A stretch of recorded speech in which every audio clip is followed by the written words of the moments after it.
Smoot should be good to go. He's had 2 good weeks of practice. He feels good. We'll get through today, obviously, make that determination, but should be, all indications there that he's would be ready to go, for this game.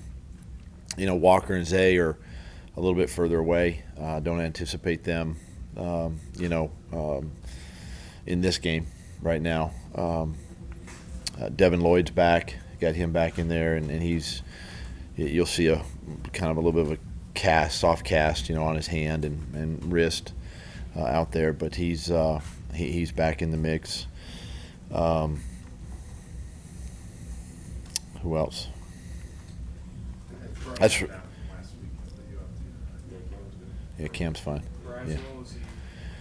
Braswell still nursing, the hamstring, so he'll be down. Yeah. With that cast on Devin's hand, I saw it at practice. It's like his thumb is sticking out, but he still has fingers. How difficult is that for him? Or have you noticed that he's had to change anything in practice? Or no, he doesn't change anything. It just from a grip, standpoint, you just really can't bend that thumb, because it's immobilized basically. He has the ability to use his 4 fingers, but he says he feels fine, he feels comfortable, using it. The more times he's out there, but just probably catching a football is probably not the most ideal with a cast on your on your wrist.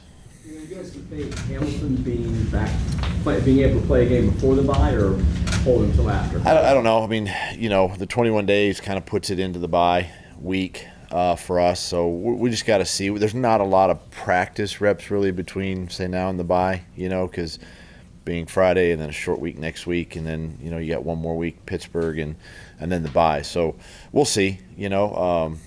Devon is feeling good. His strength is good, weight's good, all that. So, it's not out of the question. How do you feel about the intensity of practice throughout the week? Good. It got better each day. I felt that the energies, guys are getting their bodies back.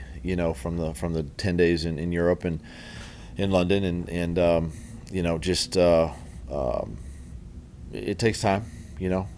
For being over there, just getting used to the time change again. But guys have done a nice job this week. So you're pleased with the way they handled the turnaround? So far, yeah. I'll let you know Sunday at about 4:30. You guys have been pretty good this year on avoiding penalties, particularly on defense. I mean, do you think that this might be function of being a second year in a system, maybe communicating a little bit better? Well, I think that, there's a little bit more heightened awareness. We emphasize it a lot, in practice. Our offense uses a lot of cadence, so our defense is used to that. You're not seeing the unwanted sort of offsides or neutral zone infractions. You're not seeing a lot of the DPIs and ICTs down the field. I mean, the guys are in usually pretty good position, to break up passes, and it's understanding the defense and where you need to be, and just making a conscious effort of understanding again just where you should be, and being in the right spots, and that's really what it's all about.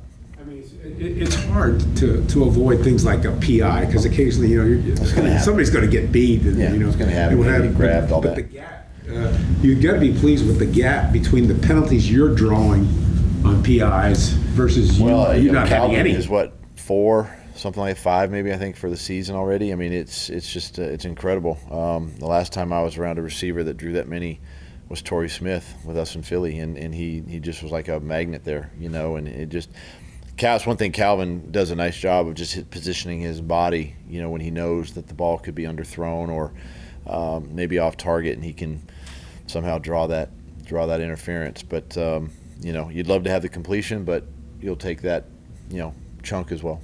If you do make the decision to roll a Smoot this week, what does he bring to the defense on the field? Would he have a full workload, or would you kind of ease him back in?